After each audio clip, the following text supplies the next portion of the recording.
Stranger Things Season 4. Stranger Things Season 4.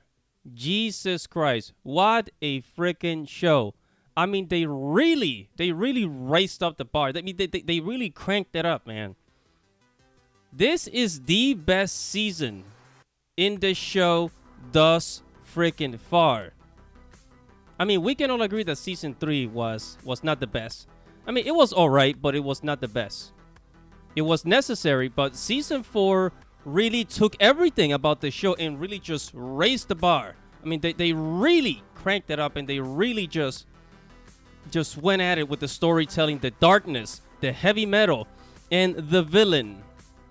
Okay? I think this is the most important part. The villain. The villain in Stranger Things Season 4 has to be one of the most badass, terrifying villains I have ever seen in television history. That is right, I said it. And you know what? I'm just going to go ahead and say it. Stranger Things Season 4 villain, Vecna, Henry 1, whatever you want to call him, he is much better and much more terrifying than Voldemort. Okay? If there was a fight between Voldemort and Vecna of Stranger Things, holy freaking shit, Vecna will eat Voldemort alive. What is up, guys? This is your boy Andy Matrix, and I'm going to review Stranger Things Season 4. So buckle up, and yes, there will be spoilers. So if you don't want to see any spoilers in this review, come back later. Make sure to finish watching Stranger Things Season 4, or if you don't care, then yeah, stick around. All right, so here we go. Stranger Things Season 4 review, on with the show. By the way, guys, make sure to subscribe to the channel, hit the notification bell, and like this video. I talk about anime, manga, video games, geek culture, and Japanese culture. So if you're into any of that stuff, make sure to subscribe.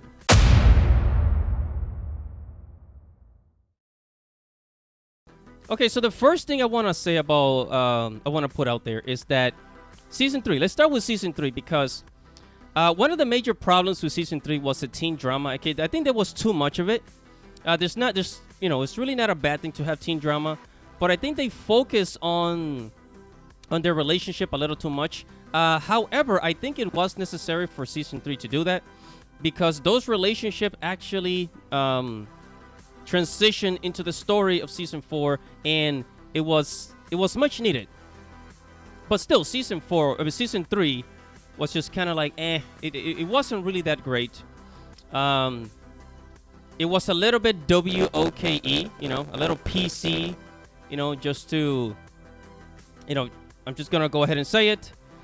But a lot of people were displeased with Season 3. Granted, the best part about Season 3 was the Mind Flayer and, the horror element.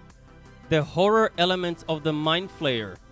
And it gave us this gory type of 1980s horror film where it's like he's using the biomass of the people of the town and then creating his own body out of the people. I mean, it's absolutely terrifying, I tell you. But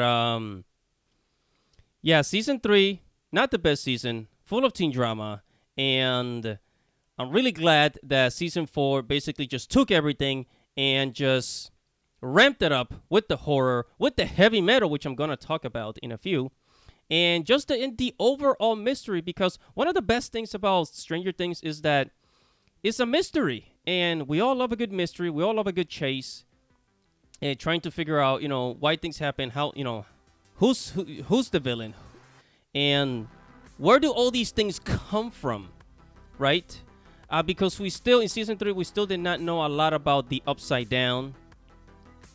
And now in Season 4, we actually found out a little bit more about the Upside Down.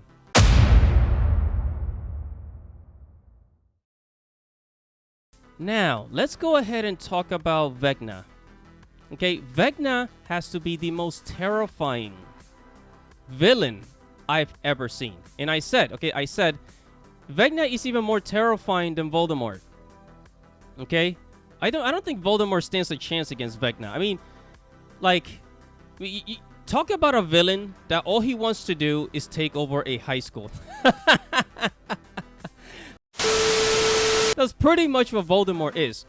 Now, don't get me wrong. I still love Harry Potter. I love Harry Potter. But it's like, compare Stranger Things to like Harry Potter in the horror and mystery elements. And Stranger Things takes the cake. I mean, I like J.K. Rowling as a writer, but Stranger Things just takes the cake in mystery and horror and everything. Yeah, man. So Vecna, I mean, just looking at him, I mean, he's basically just this deformed person. You know, his skin is melted, and we actually saw what became of him, right? Because throughout the whole season 4, we were wondering, who is Vecna? Where does he come from? And I think once we got to episode 7, we found out that it was the same person who tricked 11. That's right, our boy Henry. Man, I mean, that was one hell of a mystery. I mean, it really had me going.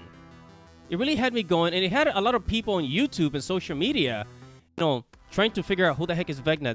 This is one of the best mysteries I've ever seen. Like, the way this whole thing was laid out was absolutely just freaking perfect. I mean, hey, the creators of the show, this is I don't think they were trying to go for like a Sherlock Holmes type of thing, but the mystery was absolutely beautiful. It was well done, and we are definitely going to see more of Vecna in season 5. Now, I said that there will be spoilers in this review, so if you're not interested in that, you can skip the video and come back later when you finish watching it. So at first, I think a lot of people were thinking that Vecna was not really associated with the Mind Flayer and the Demogorgons, right? But it actually turns out that he was behind the entire freaking thing, right? And in season 4, that's when he decided to just start possessing people so that he can make a crack into the real world and have one dimension basically seep into the other dimension, right? This was all his plan from the very beginning, trying to get 11, the Demogorgons, the Mind Flayer, and him possessing people. This was all his plan. And the best part is that a lot of people, we had absolutely no idea. So all the way from season 1 all the way to season 4, it was the perfect freaking setup. I mean, I don't know how else to put it.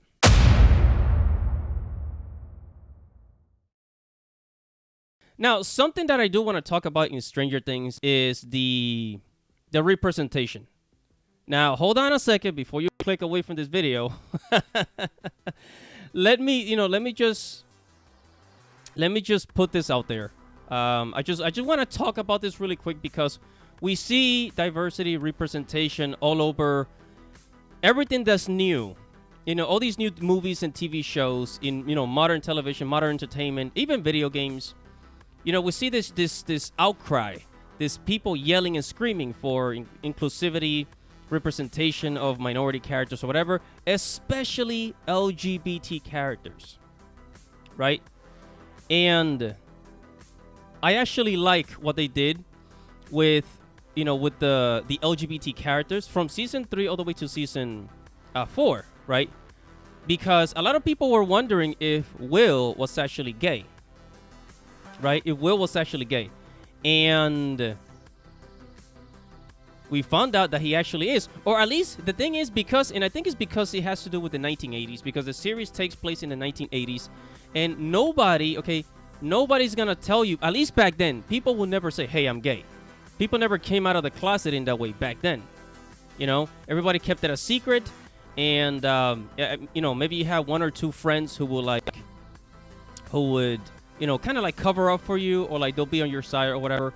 But back then, if people found out that you were gay, then you were kind of like punished, right? But I like what they did here with the characters because they kind of tell you that they're gay without actually telling you that they're gay, right? And I like the character development here because, yes, I know, amazing, right? The character development of Robin and Will, it was actually pretty good. I really liked it. And look, man, this is coming from a heterosexual, okay? This is coming from a heterosexual. I'm not about the whole LGBT thing. I'm not about that, okay? But I really like what they did with Will, how he kind of felt about Mike, right? And they really show like his emotions in the show. And then he went out into the woods and he destroyed this little house that he had built of his friends and the painting that he made, right? And also Robin in season 3 we kind of we found out that she was a lesbian or whatever, but again they never rubbed it in your face. They never ever rubbed it in your face. And this is what I like about television back in the day, in the 2000s, in the 90s, is that when an LGBT character was shown, it was never obvious. They kind of left it a mystery for you to solve.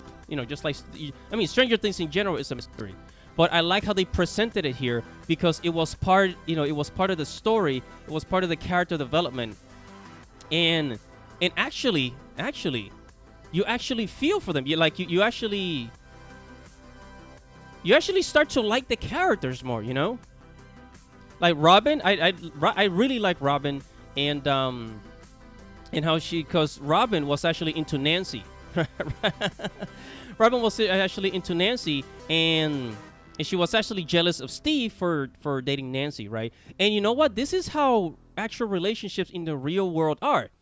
Yeah, I mean, I've actually met lesbian girls when I was, after high school, who kind of got into this whole love triangle, right? So I think that if more TV shows and movies show these types of characters, if they show or if they have this type of character development with LGBT characters, then I think we wouldn't have so many people complaining about rainbow characters in movies and TV shows.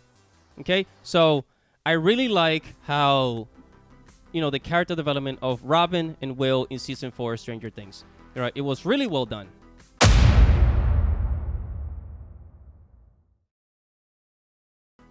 Okay, now on to the next part.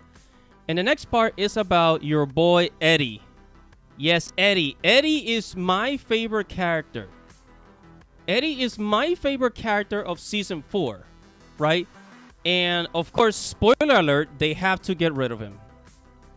I mean, they had to get rid of him at the end. It's really sad. It's really sad that they had to get rid of him. And man, but Eddie was just this really cool guy. He was kind of like this. He was kind of like your friend, like this guy that you just love hanging out with. And I think it's because I'm a metalhead, because I like rock and metal. And Eddie would have been a cool guy to hang out with. Go to his garage band. Pick up the guitar, play, and have fun. And I absolutely love how he basically played Master of Puppets when they went to the Upside Down. I mean, what more could you ask for? Master of Puppets played in the Upside Down. I mean, it was stormy. There was lightning striking. It was absolutely beautiful, man. Like, I couldn't have asked for a better scene. And you know what? When I first saw his guitar, I said, he's going to use that guitar later on. I thought to myself, he's definitely going to use that guitar later on in the story, and we're going to see him use it somehow, right? And it was the absolute best. He used the guitar to get the attention of the demo bats, like those bloody bats, right? To get their attention so that the other team can go and kill Vecna.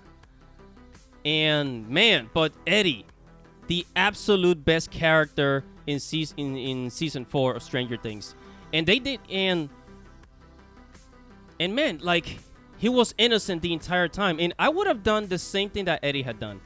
If I brought a girl to my house and then she got possessed by some freaking, I don't know, some monster in another dimension, and she just died in my apartment, I think I will run away too, because everybody's gonna think that I probably killed the girl, and then they're gonna ask me questions like, hey, do you listen to heavy metal? Like, because back then in the 80s, in the 70s and 80s, a lot of people, especially the media, they were linking heavy metal to Satanism, you know, the satanic panic of the 80s. So this was absolutely great for its time. It was absolutely accurate for its time. Man, I'm so sad that they got rid of Eddie. I'm so sad, man. That was my favorite freaking character in season 4.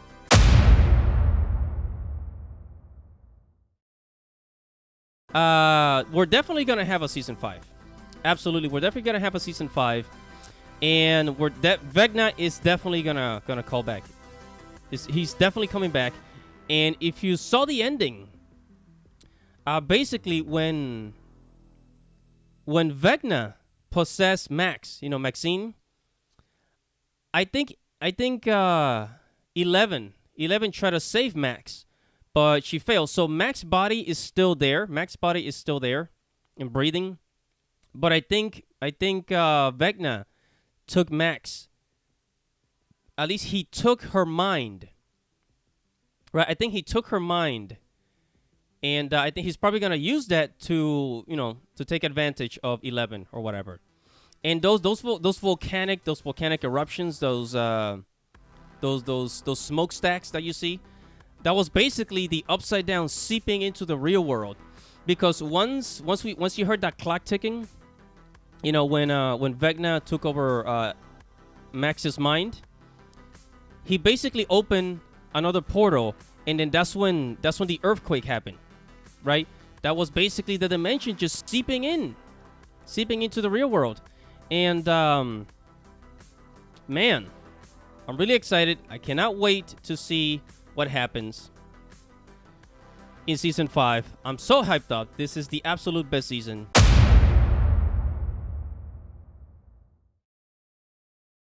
So to sum it up, guys, season 4, it's a 10 out of 10.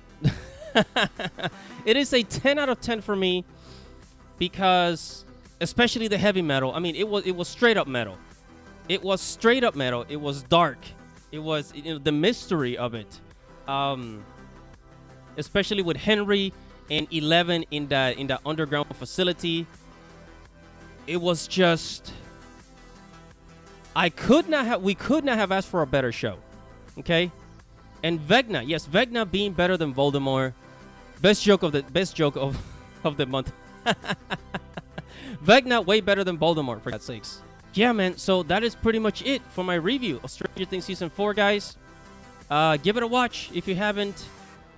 And, guys, thank you for watching. Thank you for listening. Make sure to subscribe to the channel. Hit the notification bell for future notifications. I talk about anime, manga, video games, geek culture, and Japanese culture. So if you're into any of that stuff, make sure to subscribe. Stranger Things Season 4. Vecna. Eddie. Season 5. What more can I say? Thank you guys for watching. This is your boy, Andy Matrix. Godspeed.